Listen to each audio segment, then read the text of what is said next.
শবে বরাতের সময় সব বাসায় কম বেশি হালুয়া তৈরি করা হয়, কিন্তু আমার বাড়িতে এই চিত্রটা একটু ভিন্ন।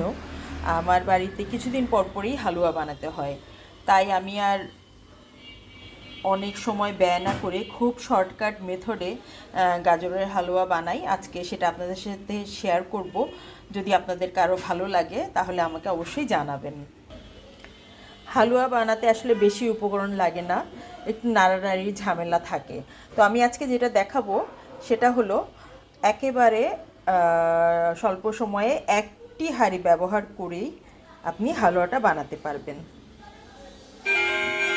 দেখুন, এখানে আছে 1/3 কাপ ঘি, আর এখানে আছে 1 কাপ চিনি।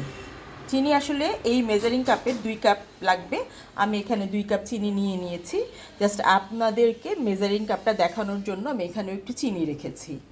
আর লাগবে গরম মশলার মধ্যে 1/2 ইঞ্চি 2 টুকরো দারচিনি, 2টো এলাচি, 1 কেজি মিল্কভিটা দুধ, আর এখানে রয়েছে 1 কেজি গাজর, যা আমি আগে থেকেই ছিলে রেখেছি। এই তো গাজরগুলো কুচি করে নিয়েছি। এখন জাস্ট চুলায় দিয়ে সেদ্ধ করে নিব। 1 কেজি গাজরের সঙ্গে আমি 1 লিটার দুধ দিব এবং এটি বারবার নেড়ে চেড়ে জাল করে আপনার সেদ্ধটা করে নিব। দুধটা পুরো শুকিয়ে গেলে তখন ঘি, চিনি এগুলো ব্যবহার করে নেড়ে চেড়ে নামাবো। পুরো প্রসেসটি আমি দেখিয়ে দিব আপনাদেরকে। এখন তাহলে চলে যাচ্ছি রান্নায়।